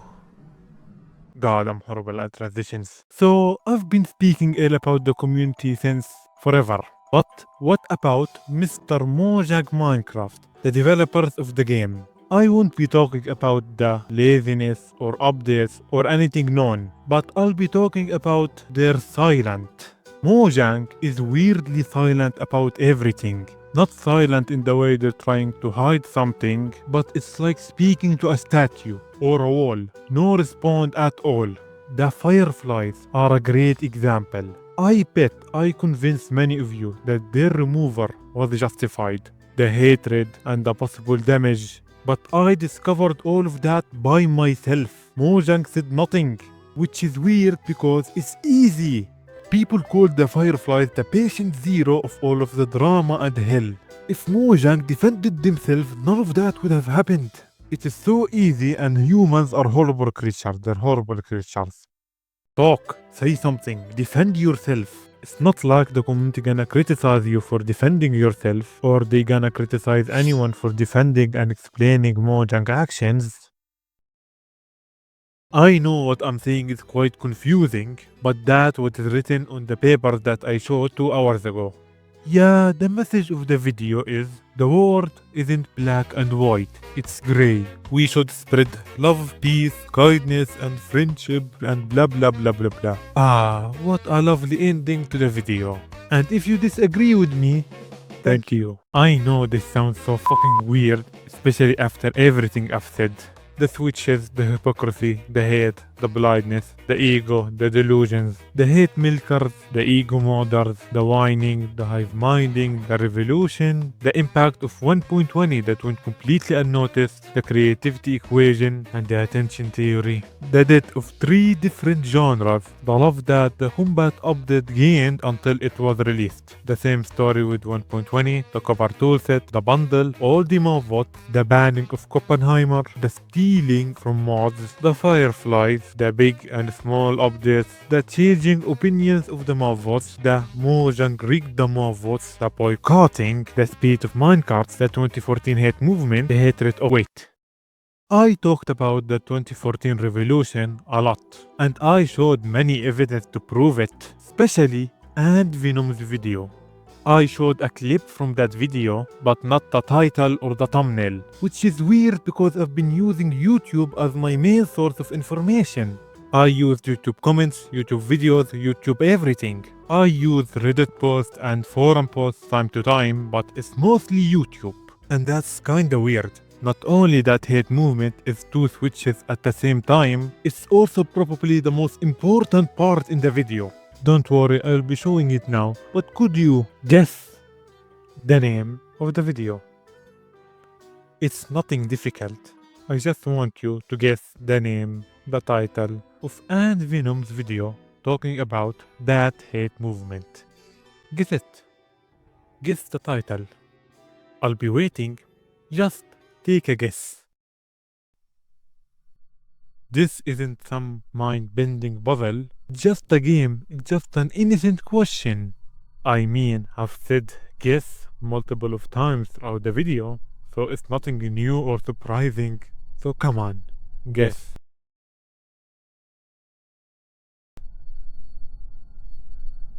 You done? No? Okay. No rushing, I'm not rushing. Who is rushing here?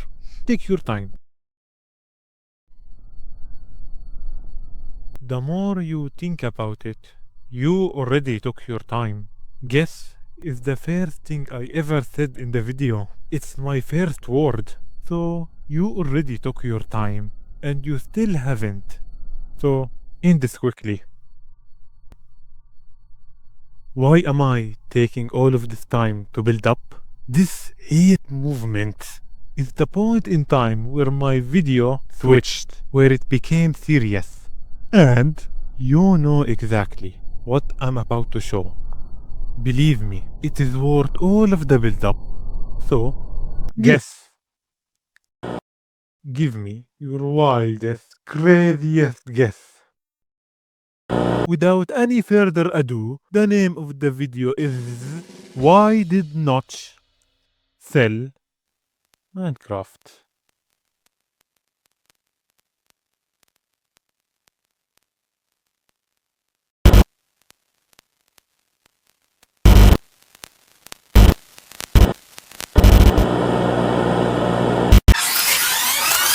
A lot of discussion about Minecraft servers and what sorts of things they could and couldn't sell. A lot of heated discussion led to an official blog post on Mojang.com about server monetization. We don't mine in-game currencies which are earned through playing, but you are not allowed to sell them for real-world cash. Remember, if the stuff you sell affects gameplay, we're not cool with it.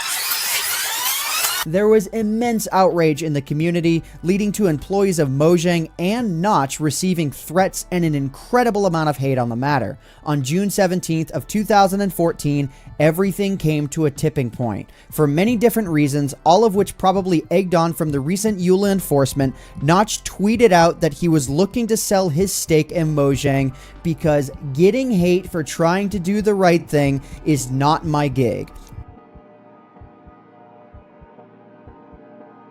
Do you understand how bad this is?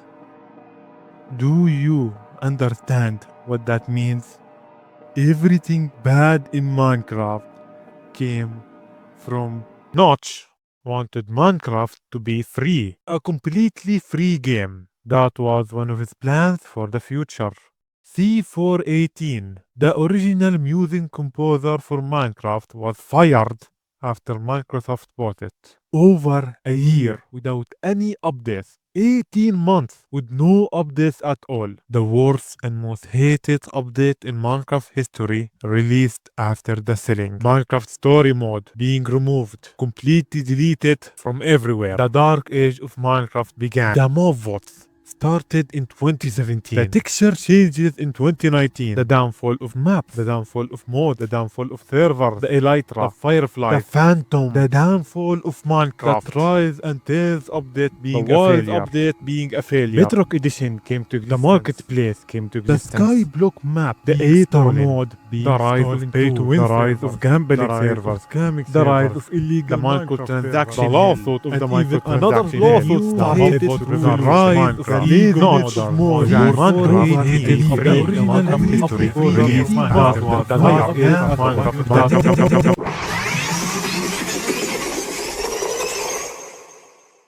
Indie Minecraft, the most sold game in the world, could have still been an indie game, but the angels had different opinions.